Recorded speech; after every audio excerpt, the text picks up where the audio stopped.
Morning. Come on in. Come on in. Leave your offering at the door.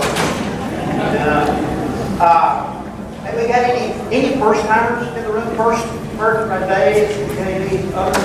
Any back? Will it be? Oh, right here. Oh, I know. I saw Dave. Welcome.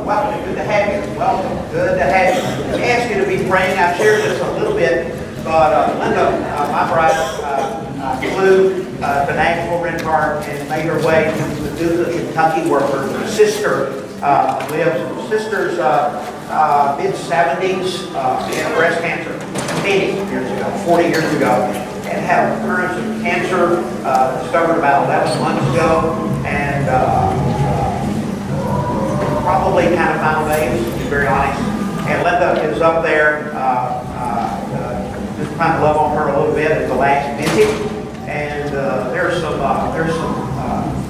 Her mom lives there. You may remember, turned 103, and lives there in a nursing home in the town. So she's trying to, go love her mom and then take care of our sister. But appreciate your prayers. She'll be there about another 10 days, and just be praying for her and pray for me. I don't do well alone. I'm high maintenance. There's nobody there to maintain me. So. But be praying. I really would appreciate it. At some point, I think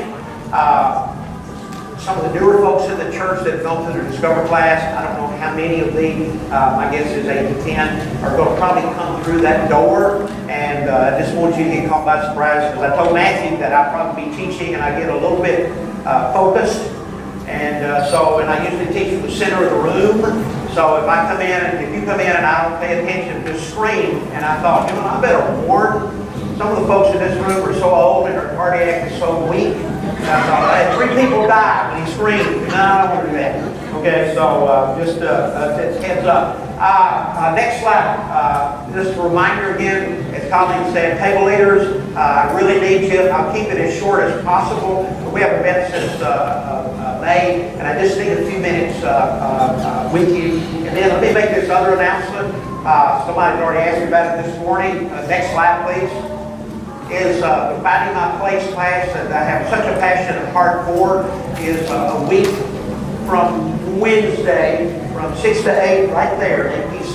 If you've not come to that, I would love to have you come, but please register so I make sure I got enough room in the class for you. And then the next thing I'm so proud of you guys and gals on the social media. I think some of your social media challenge tonight, but you've done a great job. We're up to 70 plus in the group and a couple of hundred on the page. So thanks for doing that. Time communicating. I don't know what the numbers mean. I don't know if you share them, but just every week with a little crazy video. This week was on the candle. Some 400 plus folks views and some 800 reach. So thank you for getting the word out. Okay. All right. Here's our series. Grab your listing guide. Problems. And we started a few weeks ago on worry. And then we kind of moved to worry kind of at the next level, becoming stressed. In 2 weeks on stress.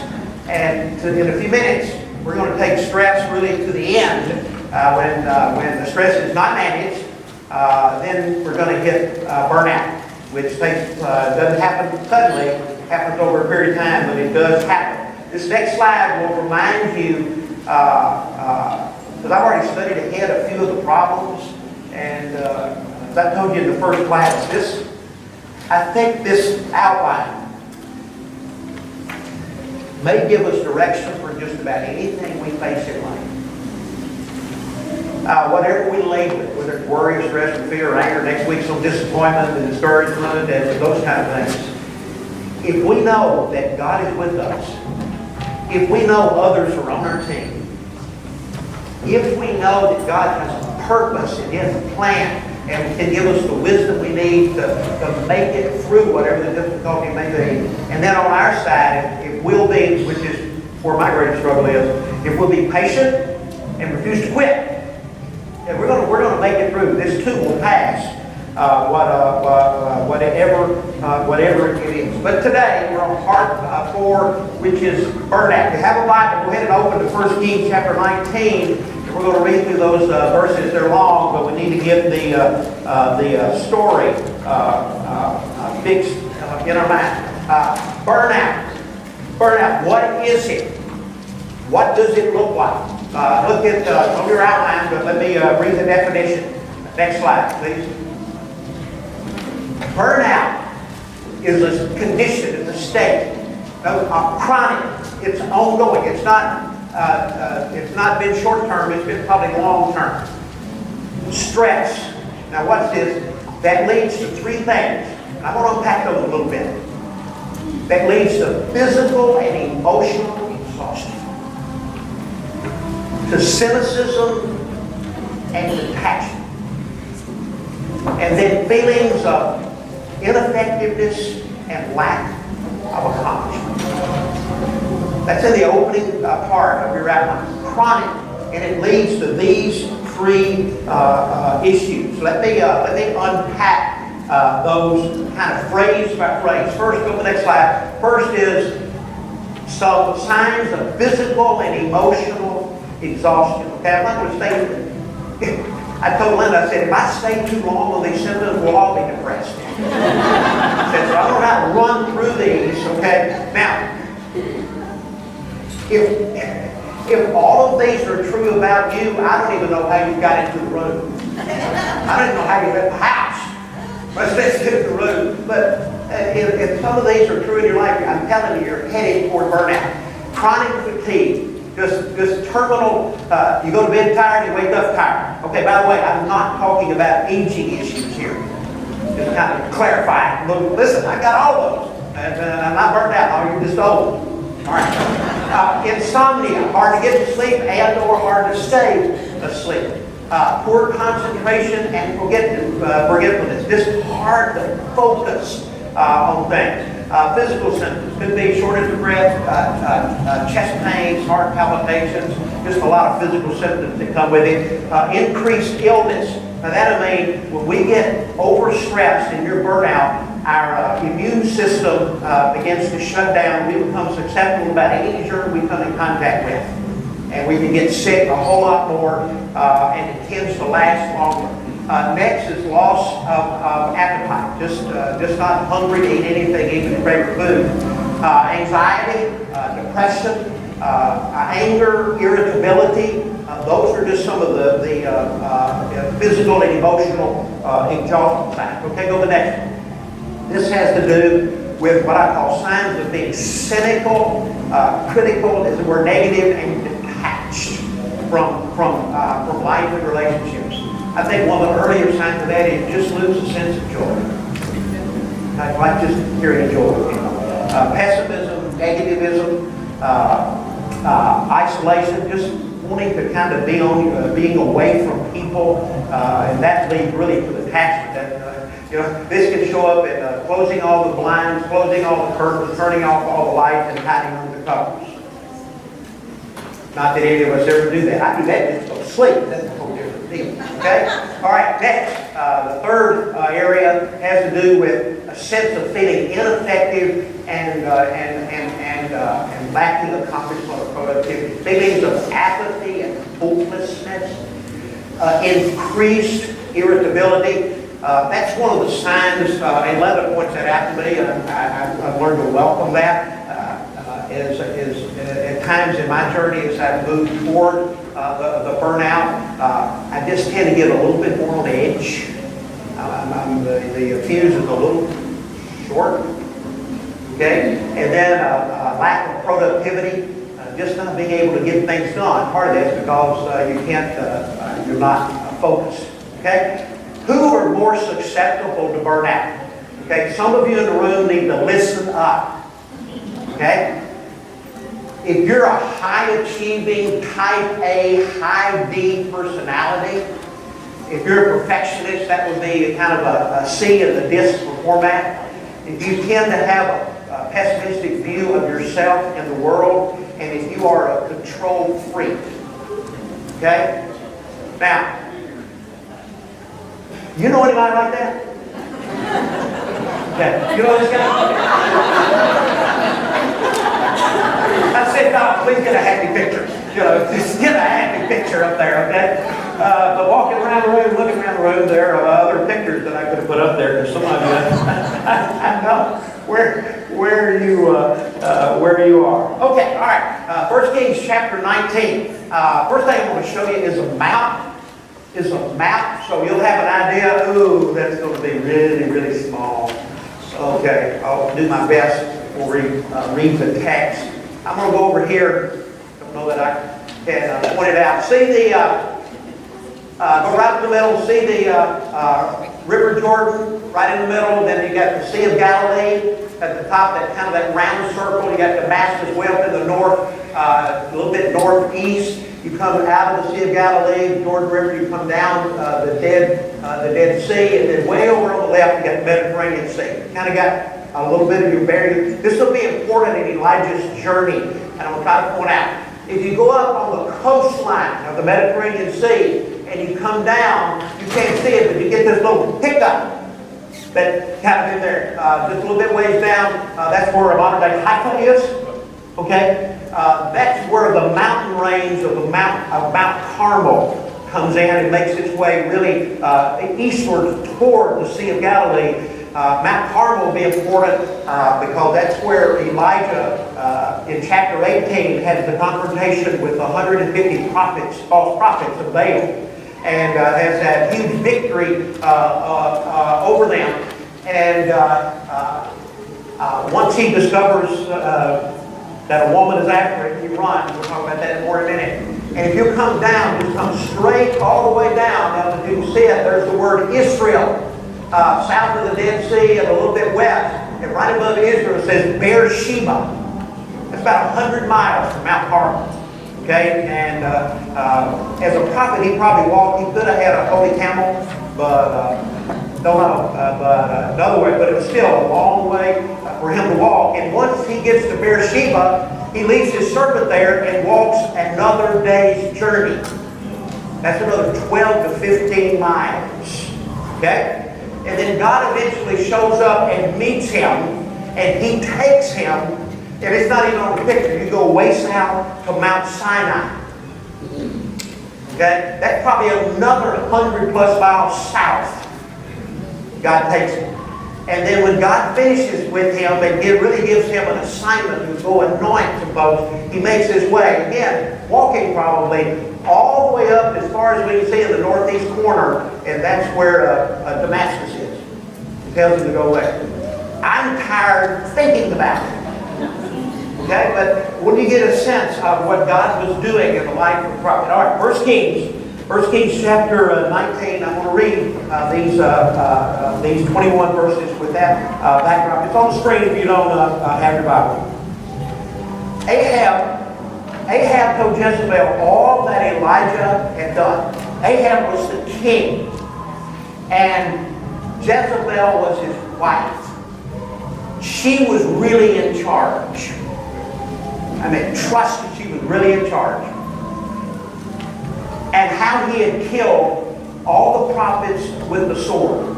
Then Jezebel sent a messenger to Elijah. I thought that was very thoughtful of her. You know, hey, got to work for you. Got to work for you, Elijah. So may the gods do to me, and more also, if I do not make your life as the life of one of them, those prophets who were dead, by this time tomorrow. And you got to remember how God has just used him in a miraculous way to defeat false gods and false prophets. You talk about a high. You talk about an upside. And then he discovers through a messenger that I have one woman named Jezebel after me. So what does he do? Well, I've already taken on 150 false prophets of Baal. I can certainly take on one woman. That ain't in the text. That ain't in the text. Okay? All right? All the men in the room that are married are glad they're not married, or maybe they feel that they're not married to Jesus. Okay? Then he was afraid. And he arose and ran for his life. And he came to Beersheba. Remember, Okay? Now, I don't know if Elijah ran 100 plus miles. If he did, he should have been in the Olympics. Okay? And he arose and ran towards life and came to Beersheba, which belongs to Judah, to his house. And he left his servant there in Beersheba. But he himself went a day's journey. I mean, he left the servant that God had given to him to be with him. I think, frankly, to help him, encourage him. And he made a fatal mistake going on. Left the servant behind. But he himself went a day's journey into the wilderness. And he came and sat down under the broom tree. I think King James had the juniper tree. He said that, okay? And behold, an angel, that would be important to me, an angel touched him and said to him, "Arise and eat. Rise and eat." And he looked, and behold, there was at his head, I mean, God even put the food nearby. He didn't have to go get it. All he had to do was lean his head. All right? A cake baked on hot stones and a jar of water. Can you imagine after a 100-mile trip in the desert? Okay? A warm muffin out of the oven and water? Are you kidding me? And he ate and drank and lay down again. And notice verse 7. And notice the definite pronoun. And the angel of the Lord came again. Notice earlier it said an angel at the top, and then now it says the angel. Every time in the Old Testament, when the definite article the is in front of an angel, it always refers to a incarnate appearance of Jesus. A pre-human birth appearance of Jesus. Happened to Joshua, happened to Moses. I mean, there are just a number of places through the Old Testament where Jesus shows up as the angel of the Lord. Came a second time and touched him and said, "Arise and eat, for the journey is too great for you." I don't think he had any idea the journey that God was fixing to take him on. And he arose and ate and drank, and went in the strength of that food 40 days and 40 nights to Horeb. Horeb is Sinai. It's Sinai, okay? The Mount of God. There he came to a cave and lodged in it. Now, literally means he hid. And behold, the word of the Lord came to him, and he said, "What are you doing here, Elijah?" All right, let me pause there. Matthew! Everybody, wait to Matthew. Matthew has called in here. Some when I've been out, and some of you said you're still recovering from that. But glad to be back. These are some of our newer folks that we went to the recent Discovery class. He's kind of showing them around on the tour, and this was the best place to go.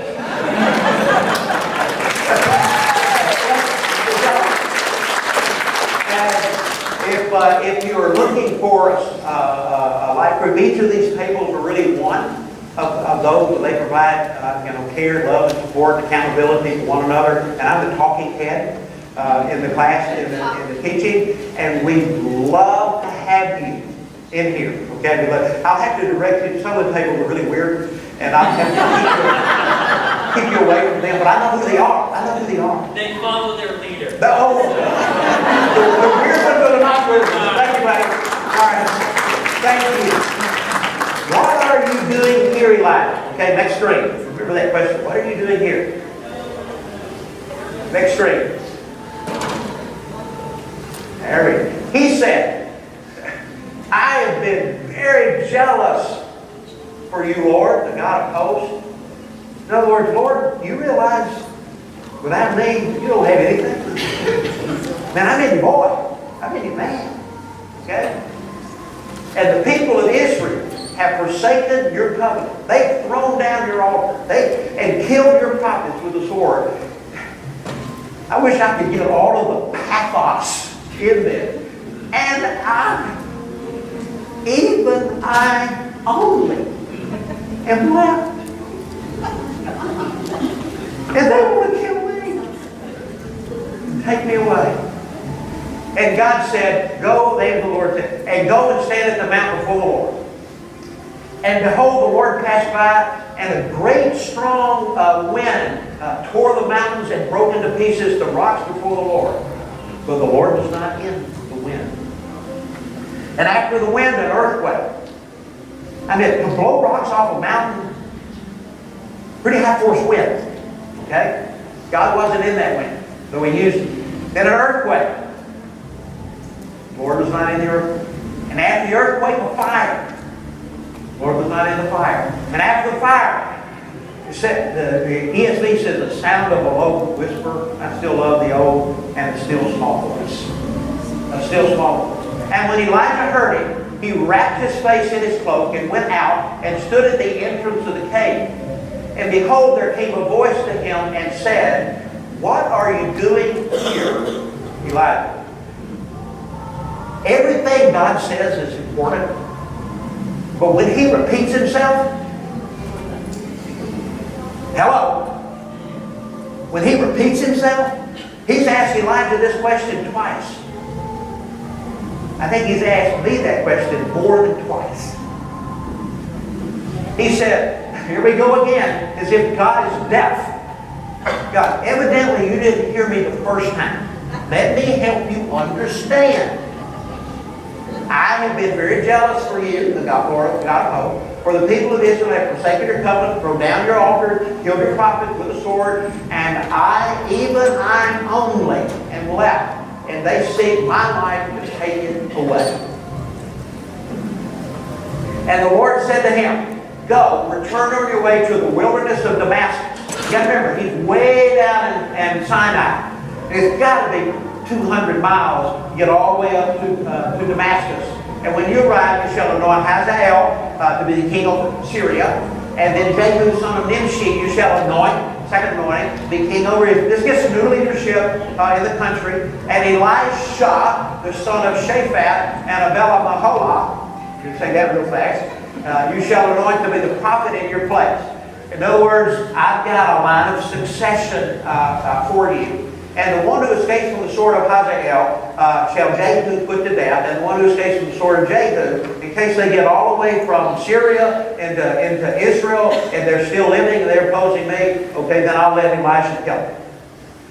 Yet I will lead 7,000 in Israel, all the knees that have not bowed to Baal. Wait a minute, I thought he was all alone.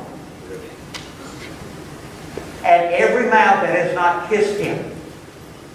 So he departed from there and found Elisha, the son of Shaphat, who was busy plowing with 12 yoke of oxen in front of him, and he was with the 12. Elijah passed by, cast his cloak upon him. He left the oxen and ran after Elijah and said, "Let me kiss my father and my mother, then I will follow you." He said goodbye to mom and dad. And he said, "Go back again, for what have I done to you?"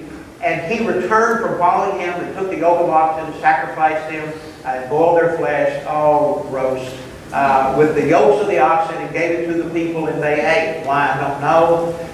Then he arose and went after Elijah and assisted him. I think it's one of the most incredible stories in all Scripture, and loaded with so much truth. Because what Elijah experienced, even in his ministry, I mean, God had called him to be a prophet. God had used him in a miraculous way as a prophet. And he had not learned to manage the pressure, the stress, and everything that was on him. And after the incredible high of defeating the 150 prophets of Baal, one woman, Jezebel, not the king, comes after him.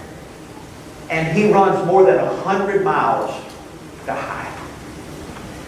If you had 2 weeks to read the story, I want to walk you through at least what I see as some of I don't know whether they're consequences or signs or evidences of results of someone who burned out. And then, what did God do and say to him to bring about relief and a cure? When we get to the second part, I really want you to think back to the, as it were, the formula, the outline that we talked about in all the problems, because most of those 4 things that are there will surface. Okay, here's some of the warning signs that are on your outline. as well. Okay, here's some of the warning signs that burnout is either there or very close by. Number one is coming on the screen, I believe. Click, click. There we go. We over-concentrate on our emotions and our feelings. I went through when I read this text, and either directly or indirectly, here are the emotions that I find in Elijah, someone who's really stressed out and not burned out. Fear. I picked up a little bit of what I would call resentment and anger.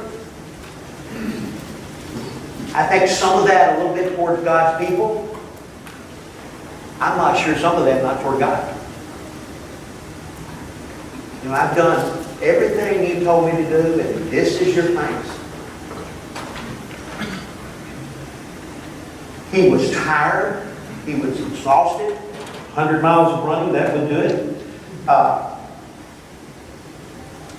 I know when I had coached a basketball game, when I used to play a lot of sports, and now I get that more in a teaching environment, whether it's in here or a platform or what have you.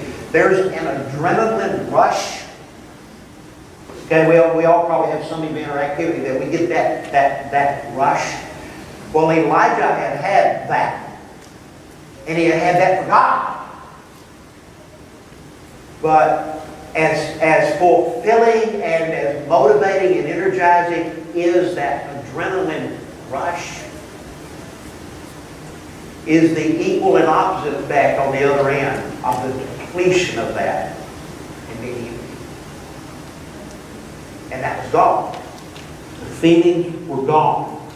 The danger, and we talked about this I think a few weeks ago, is if we're not careful, when we get stressed out or burned out, we will begin to believe our feelings over the truth.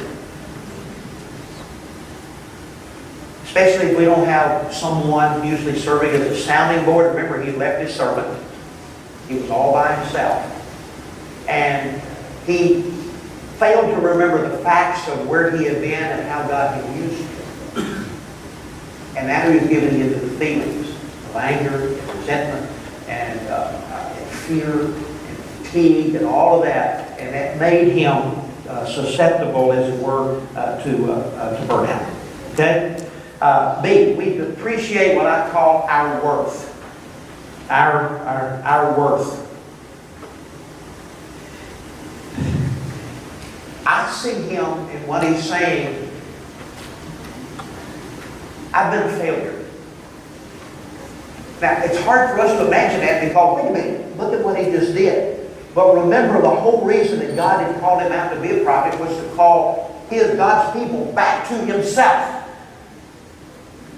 And based on the story at this point, it didn't work. God called his prophet. He put to death those, as it were, opposing prophets. And the God of hosts is victorious, and he used Elijah to do that. And a great revival doesn't occur. The people do not run to God. And Elijah thinks it's his fault. I think sometimes, because I take ownership, I'm a very responsible person. And when people do not respond right, sometimes it makes me feel like I failed. What could I have said or done differently to cause a different response from them? And we begin to really depreciate my own value and worth because the results that was expected didn't come. So you got to be careful. We want to appreciate what I call our worth. I think one of the ways we do this sometimes is we compare ourselves to other people. We don't live up to that comparison and perhaps the expectations of others, and we begin to think less of ourselves and have, as we saw, a pity party. Okay. C is we underrate our influence and our impact. Had God used Elijah? Of course he had.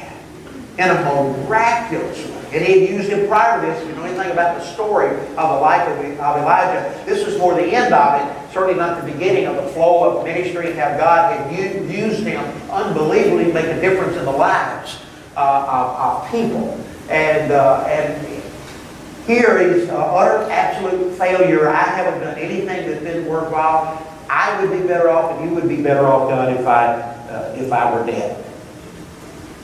One of the things that helps me, and I'll admit I struggle with it, is how people respond is not my fault. I wish I could really get that. How people respond, whether it's warm or whether our responsibility is to be faithful, and Elijah had been. He had done the job. But the people did not respond. And Elijah assumed personal responsibility for their negative, rejecting response.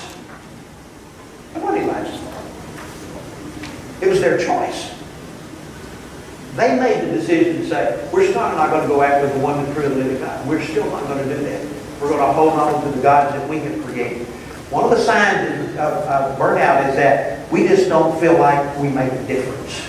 That our lives don't matter. This is a little bit old, and I'm trying to remember who did the research. It's probably a decade old, but thousands were, it was North America, thousands were asked, okay, what's your greatest fear in life? And the answer basically was this: fear of not mattering. Fear of not mattering. That my life and my presence doesn't make a difference. And feeling that life is meaningless. Okay, look at D. Look at D. Exaggerating our problems. Was he the only one that was still following God? 7,000, that's pretty good number. That's a nice sized church. Have you noticed that when things begin to get overly stressful and maybe moving toward burnout, that we talk about this in worry, we tend to over-exaggerate the issue. We begin to negatively anticipate what might, which rarely does, what might, we begin to blow it all out of proportion, our problems. I wrote down in my notes, anytime you think the whole world stinks, check your own nose. Check your own nose. He was not alone. Okay. By the way, let me think about this. Jezebel is the queen, but she's in charge. She's in charge. Did she have at her disposal the soldiers, the army, the warriors necessary to kill Elijah? Of course she did. Okay? And she sent a messenger. Really?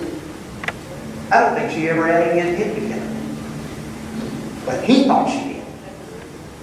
And that's what mattered to him. He over-exaggerated. Listen, she's the queen. Okay, yeah, we lost 150 prophets, but I'm going to send 500 soldiers. You're a dead man. Send a messenger.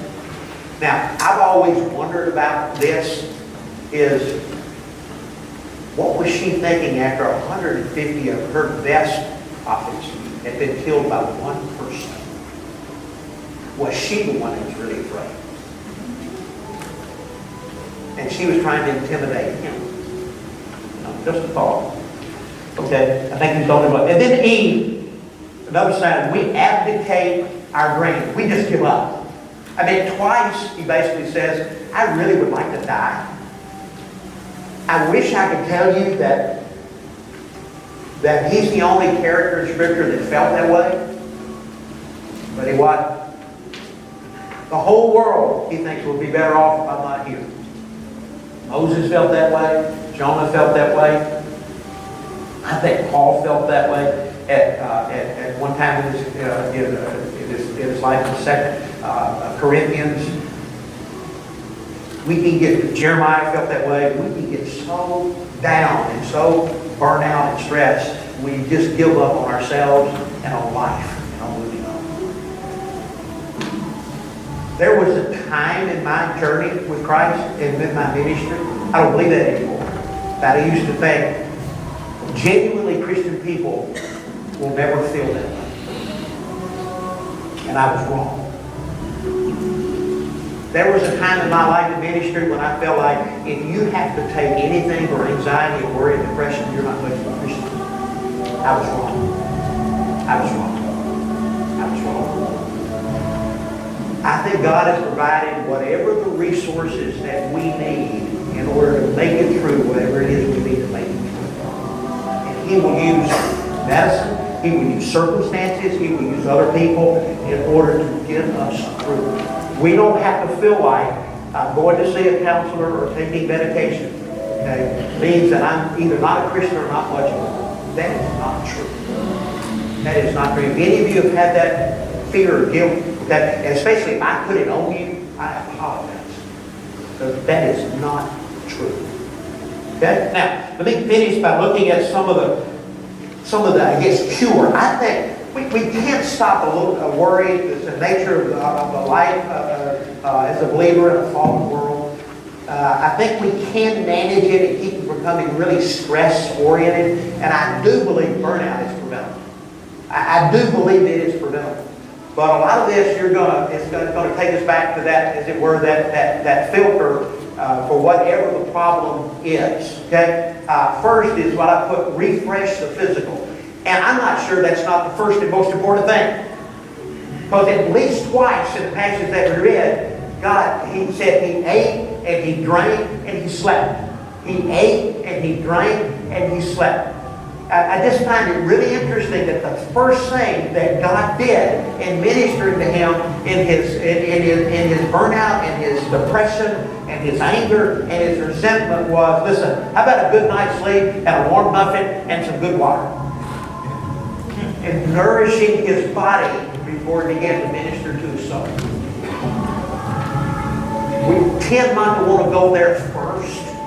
But good questions to ask yourself: am I eating right? Am I getting exercise? Am I getting enough REM, deep sleep?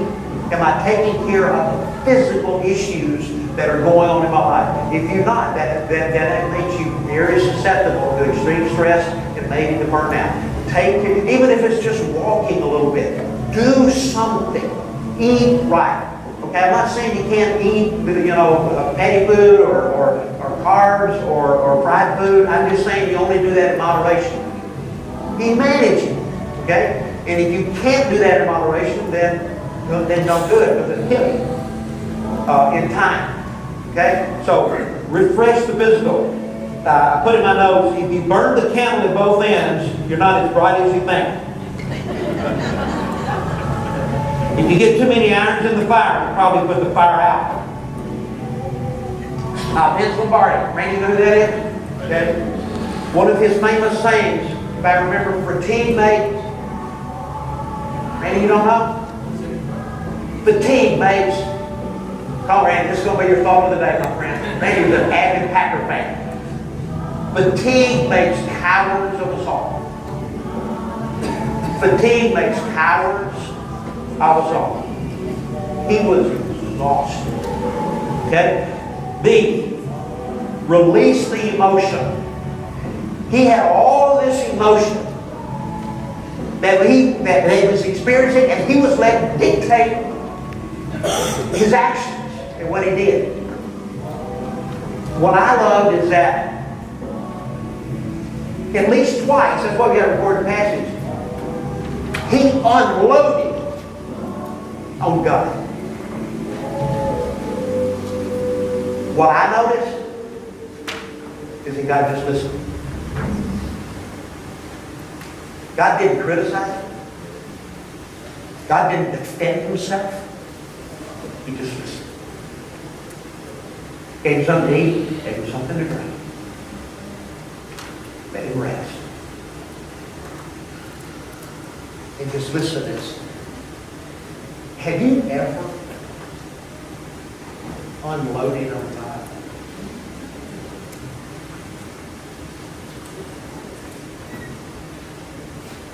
Let me encourage you to do that. He's probably going to receive it. He's certainly not going to be hurt or wounded or changed by it. And it'll bring about a sense of peace and peace. If you want to shout, shout. Okay? Though he's not there, if you want to shout, that'll make you feel better. It's okay to unload on God. He can manage it. He can manage it. I think part of the deepness of his, frankly, depression and discouragement is that he was disappointed in God. He felt like, I've been your guy for a while, I've done everything you asked me to do. This is your thanks. I think it has something to do with the inadequate response of the people, but I think a lot of it had to do with God. So be willing to release the emotion. You don't have to necessarily, do that and screaming out to God, though I would encourage that. It could be a counselor, it could be a friend who'll let you unload, whatever the case may be. But don't keep it in here because it becomes poison. C, refocus on the vertical. Refocus on the vertical. Why do you think God sent a hurricane force wind? God sent an earthquake? God sent a fire? And then a still small voice. What's God trying to do? What's He trying to show him?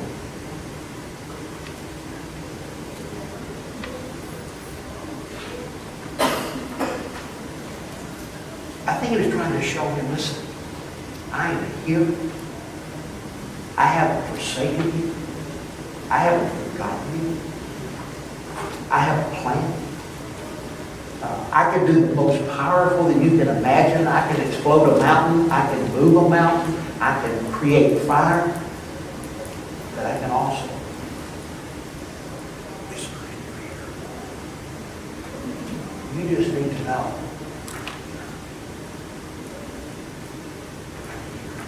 I'm with you. All that's happened up to this point that was good, even the last high, the prophets of Baal, you just need to know, I'm with you. And that's one of the first things we talked about. You need to know. God.